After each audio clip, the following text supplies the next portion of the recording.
All right, it's 1:30, so I'm going to go ahead and get started. First of all, thanks everybody for joining us today for Revize's What Best Practices for ADA Compliance webinar. We're so happy you could join us. So some brief housekeeping before we get started. There's going to be a recorded version on the webinar on the Revize site after, so don't worry if you miss any information. There's going to be a Q&A after the webinar, so any questions that you can think of, feel free to jot them down or save them in your head, and we'll get to them at the end. And lastly, the best way to follow up with upcoming webinars and dates is to follow us on social media. A little bit about us before we get started. We've been around for over 20 years, and we have a developed and diverse team of employees. We specialize in beautiful and functional web design for government agencies, and we're headquartered out of Troy, Michigan. However, we serve government agencies all across the US. And your host today is me, marketing specialist Dani Esterline. So before we get started on this topic, let's go into what ADA is. It's very important for several reasons, which we'll go into later, but ADA, the acronym, stands for Americans with Disabilities Act of 1990. Much like other civil rights laws, it prohibits discrimination against individuals with disabilities. So the purpose of this law is to make sure that people with disabilities have the same rights and opportunities that everybody else does. Before we get started, I'm going to share a brief video that explains the need for ADA compliance and why it's so crucial. From the president of LaFleur Marketing. LaFleur Marketing is a marketing group that does marketing for law practices and professional firms.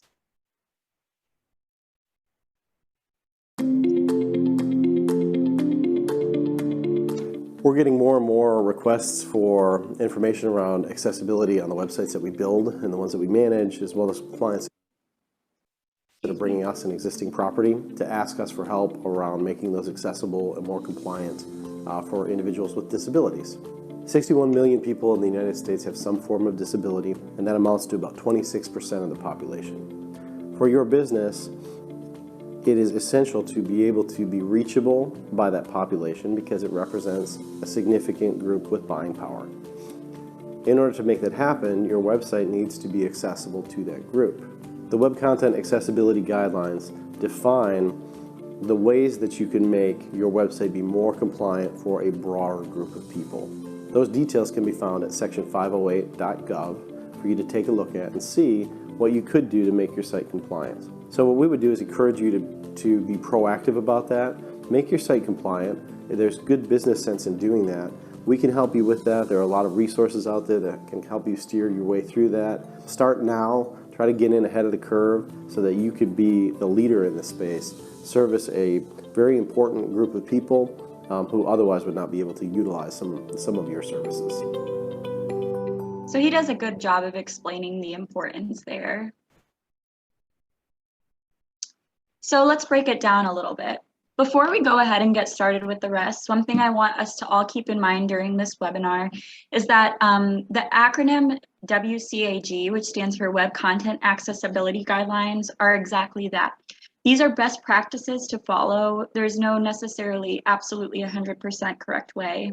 But let me go over the different types and hopefully we'll all have a better understanding at the end.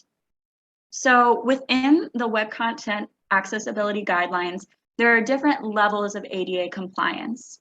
So when we say that a website is just an ADA compliant website, those are rules with which you must comply with. So you can see at the bottom of the pyramid here, that's the minimum, the bare minimum to do to provide accessibility to users on your site. Moving on, AA, which is more common within websites nowadays, is rules with which you should comply with. So it's a little bit harder to get to than just the A, but it should be accessible for most users on their mobile and desktop devices. And AAA are rules with which you may comply with, and this is essentially the gold standard. Since it's difficult to get to this standard, we see that a lot of niche industries have the AAA standards because it's a more difficult one to get to than the others. Let's go into the Web Content Accessibility Guidelines and some general rules of thumbs to go to go through or think about while creating web content. When we talk about content and accessibility, it's important that the content is perceivable. We're going to talk about alt text or text alternatives further during the webinar, but essentially that's another way for the screen reader to describe an image to a user. It's important that multimedia have captions or transcripts. So on the left here, we can see this video, and on the bottom navigation bar, there's this little CC, closed caption. Most people are pretty familiar with this icon, but this is just another way to offer more accessibility to users that might have hearing impairments. It's also important that the web content is operable. So it should be functionable from a keyboard. Users should have enough time to read and use the content. We don't want a text box that just flashes away. And users should be able to navigate and find the content easily. Besides that, it should be understandable. The text should be readable, and content should appear and operate in predictable ways. For example, assistive technologies usually assume that readers read from left to right. It would be problematic to do right to left or have context in text that's not predictable. And it needs to be robust. So it should be usable and compatible on multiple devices, not just the desktop. So here are some basics for ADA compliance, just to keep in the back of your mind when you're creating a page for your website. So the alt text field should be specific, meaningful, and provide context. The digital forms, we should make sure that forms and services have digital format and searchable if possible. Having videos on your website is meaningless without closed captions or transcripts. And backgrounds and text colors that have high contrast make it easier to read. So the same sort of thing, like we wouldn't use a yellow text with a green background, is essentially with the contrast. When it's more of a higher contrast, it's just easier to consume in general. And again, it should be mobile through different devices. So here I linked a picture just for our reference for Instagram. A lot of websites link some of their content, whether that be on Facebook, Instagram, to their website. So I thought it would be useful to show how you can add alt text to an Instagram photo. Not only does it improve your brand appearance and representation, but it also helps the Instagram algorithm filter more of your audience into that feed. So if we go to advanced setting on this photo, we can put write alt text. And here's an example of an alt text of this little doggo on the left. So a small dog smiling and wearing a red Santa Claus hat and a bow tie while lying on a fluffy white rug. So pretty specific. We're going to go over some alt text do's and don'ts just because it is an important one. So some things we do want to incorporate while we're writing alt text is to explain the context of the image. We want to be as specific as possible, and we want to keep it short. So somebody said, well, while I was doing the research for ADA accessibility, a good way to think about alt text is how would you describe a photo to somebody over the phone? Somebody that has no general context of what the image is. Keeping that in mind, let's go over the don'ts for alt text. We don't want to use excessive keywords. We don't want to use text-only images. So for example, this photo in the middle, we wouldn't just want a document or a screenshot of a PDF or a document with words because that's kind of useless. And we don't want to write image of or photo of in our description. Now you might ask yourself why. Well, it is an image of or it is a photo of. But the general best practice or the rule of thumb is that assistive readers or technologies can assume that it's a photo if they have to use the alt text function. So there's no reason for you to write those extra characters. On the top, I have a bad example, and on the bottom, I have a good or better example of how to write alt text for this image. So here we can see the first one says image of painting a museum, woman Renaissance painting. So one, I'm using image of. Just like I said, we don't need to put those extra characters. It can already be assumed. Two, I kind of regurgitated the first thing before the comma and the second as the second thing after, just to fit in more keywords. That's not necessary to describe the context. A better example would be woman pointing at Renaissance painting in museum. So adding alt text to your site. We're going to go over some real life examples, and I think it'll be useful for agencies or organizations when going through their own sites or discussing the type of accessibility features that they can receive. So this is a Revize site that recently went live a couple of months ago, City of Bradbury. Looks really nice. But here, whenever you see this little stick figure guy in the corner, that's the ADA icon essentially for websites. And here you can see with this toolbar, it offers a lot of different tools to make the content more usable and accessible for different people. So contrast, just like we were talking about how that's a good rule of thumb, there's different levels you can do there. Highlight links. This is helpful to get to that general information that, you know, residents might be using most often. Bigger text. Text spacing. You can pause the animations. There's even dyslexia-friendly font, which offers even more accessibility.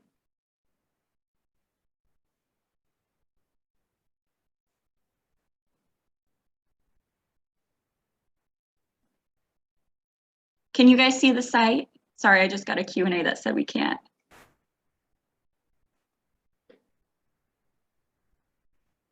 Okay, sorry about that. Let me run through it one more time. Thank you for those that let me know. So this City of Bradbury is actually a Revize site that launched rather earlier, but as you can see, there's the contrast.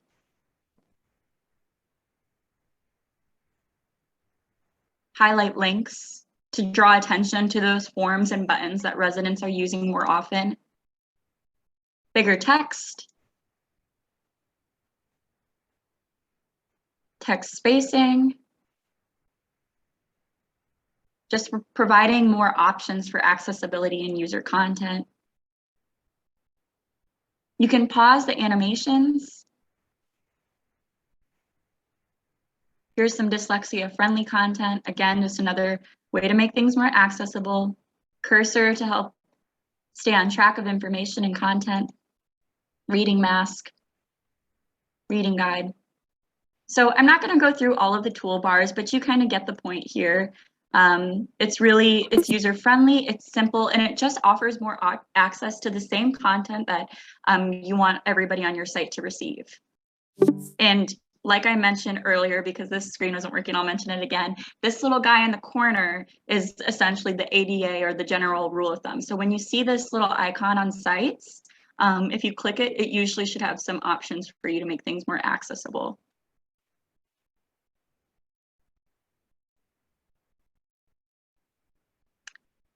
So, oh, excuse me. Now I'm going to go over a real life example of how to add alt text to an image or to a site here.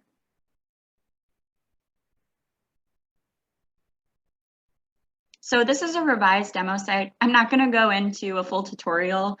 If you guys can see the screen, I just want to make sure everybody's on the same page. Can you drop it in the chat, please?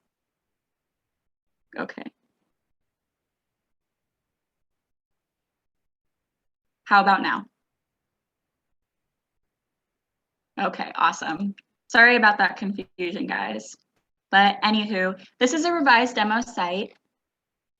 And just for your reference, we would log into the bottom. And here at the top nav, you can see that some of these pages look like regular things that you could see in any sort of editing or any sort of government agency website. So let's go ahead and go to residents, board and committees. So here is your page, and you can see that there's some placeholder text here. That's why it kind of, you know, that's nonsensical. So we'll go ahead and go to edit page content. So like I said, that little guy is the same ADA checker here, and Revize actually has a feature that checks to make sure your content is ADA compliant before you publish it. So it's really lucrative. Let's go ahead and click this guy, and you can see that there's no ADA issues detected. But now I'm going to show you how you would add an image with alt text on a Revize site.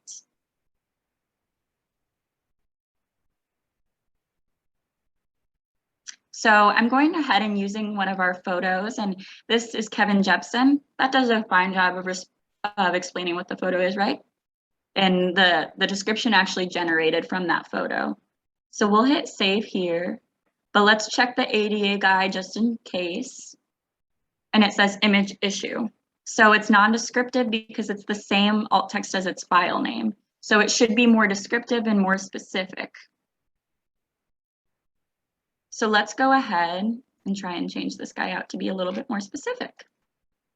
So it's a headshot of, I'll make up his title, not sure of it. City Clerk Kevin Jepson. Hit save. Oops.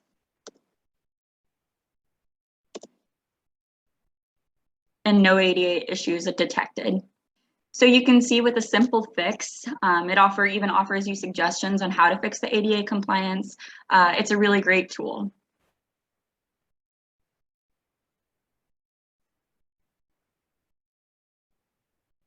So now let's go on to ADA compliance in PDFs.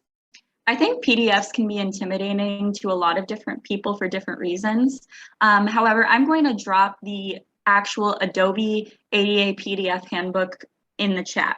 For purposes of everybody's time, I'm not going to get into it super detailed just because it's a lot of content, but I think that the guidebook is helpful for some very specific instructions while you're going through a PDF. But here are just some of the characteristics that are or should be incorporated when building an accessible PDF. So it should have searchable text. A document that is made up of scanned images is inherently inaccessible because the content is a graphic. It's not searchable text. This is why it's really important to make sure scanned graphics are into text before thinking about other accessibility features. Interactive form fields. I think during the pandemic, we had to do a lot of PDF, a lot of online forms because of the no contact rule. And one thing I noticed, at least for me, was a lot of interactive form fields. You'll find a lot of insert your name, signature, date on PDFs. So that's essentially what I mean by interactive form fields.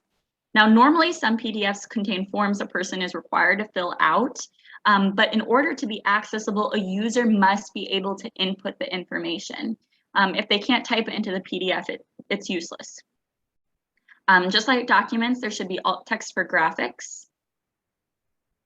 Document language identification. So when I'm saying the document language identification, it's important to identify what language is being used in the PDF on your when you're constructing your PDF. That way the screen reader can change to the user's appropriate language. And security that will not interfere with assistive technology. This is a big one. So some PDFs actually don't allow users to print, copy, add comments, or edit text. The text of an accessible PDF has to be available to a screen reader. So there are certain Adobe settings that ensure security doesn't interfere with the screen reader's uses and responsibilities. And organize tags in proper read order. I'm going to show a little bit more in depth about tags as we go on through the webinar, but essentially tags are a way that PDFs keep the content organized and in order. It's very simple, but it's relative to the PDFs. And then note on the bottom, it's important to note that PDFs have to be ADA compliant before uploaded to a Revize site.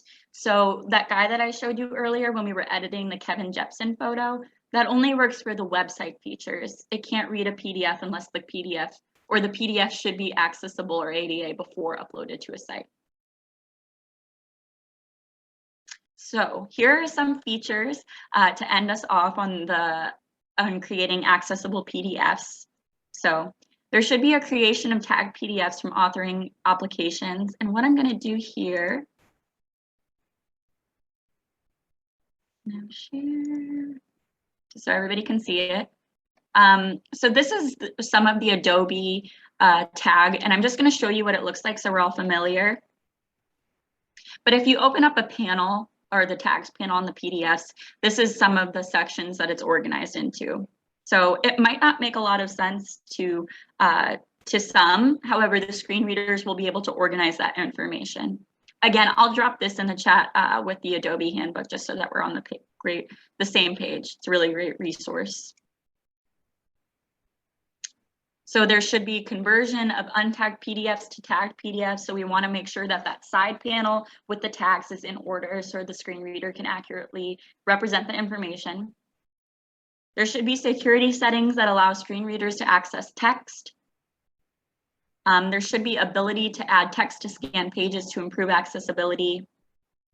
Tools for editing reading order and document structure. And you should just have tools for accessing and creating PDF forms. So those interactive form fields that I was just mentioning earlier. So it can kind of seem intimidating, but generally if you follow these rules, you'll be on the right track. And I'm going to drop the link to the Adobe handbook in the chat. So there are some risks of not having ADA compliance. So not being proactive with ADA compliance is really setting a business or organization up for failure. Some risks of not having ADA compliant websites include losing customers and lawsuits. In fact, Hulu, which I'm sure we're all familiar with, a popular streaming service, was sued in 2016 by the National Association of the Deaf for lacking closed captions for their video content. Hulu ended up settling with a costly lawsuit, or a costly settlement, excuse me, but it just goes to show being proactive with ADA compliance and accessibility just protects an organization from money, time, and headaches. It's also poor brand representation. Denying somebody access on their site is the same thing as denying somebody an access to your building or to your shop. So when thinking about website and the way we're building content, if you keep that in mind, I think that's a general rule of thumb. And again, loss of money, whether that be from customers or poor brand representation. And here's some of our contact information. This is our headquarter address, our phone number, and our email is the contact@revize.com if you have any questions, comments, concerns after the Q&A. And now it's Q&A time. Okay, let me answer. Okay, so Bhutan, excuse me if I mispronounce this name, says Mr. LaFleur suggests the 508 Gov website for federal guidance. Doesn't Section 508 specifically apply to federal agencies while the ADA is for everyone else? I do know that Section 508 provides useful information. The federal thing I would have to check for, but I know that it provides useful information. And like I said, these are just sort of the general guidelines. So it's best practice to follow.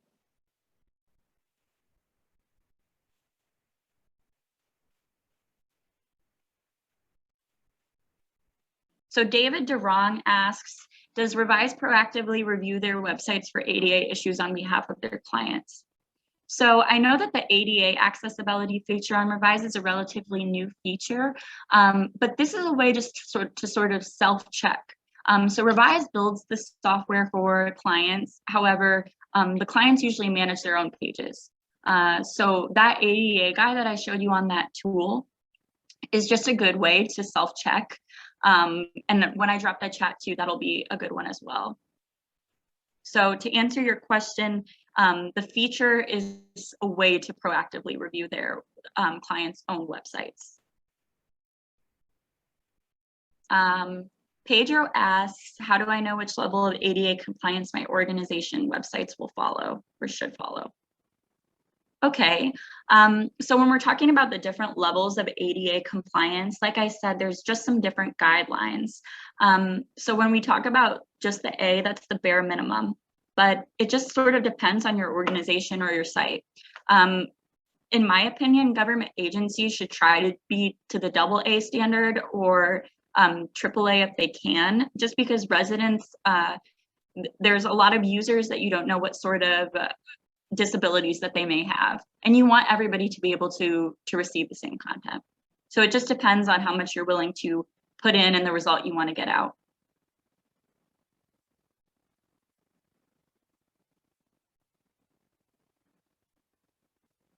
And anonymous attendee asks, in the website demo, you seem to be adding an overlay to add functionality to the website. I'm not sure what you mean by that, but I do know that that's what I showed is a type of feature that we do use.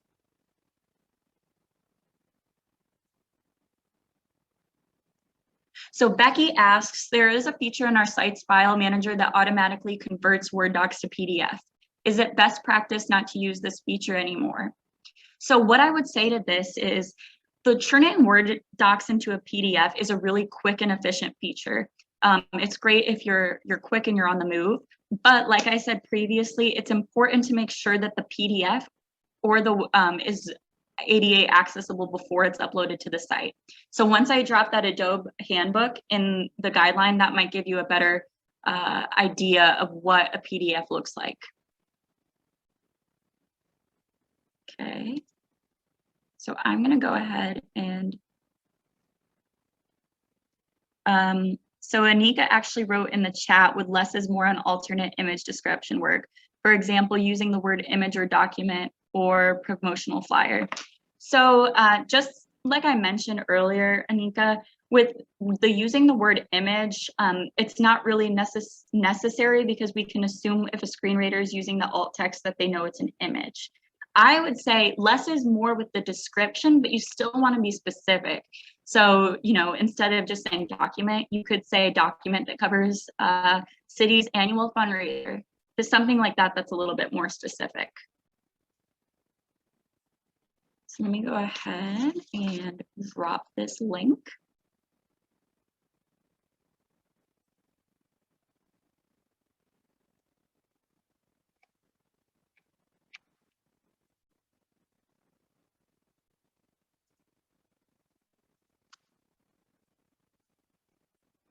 So I'm gonna go ahead and drop this link, and I think it'll be useful for you guys. It was really useful for me when I was going through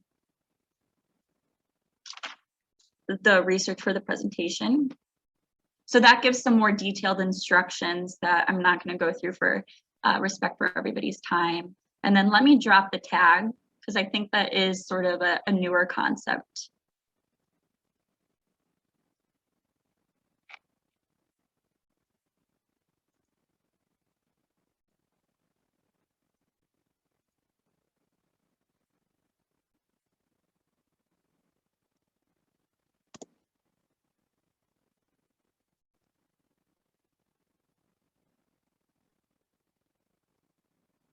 And thank you for attending Revize's ADA compliance webinar.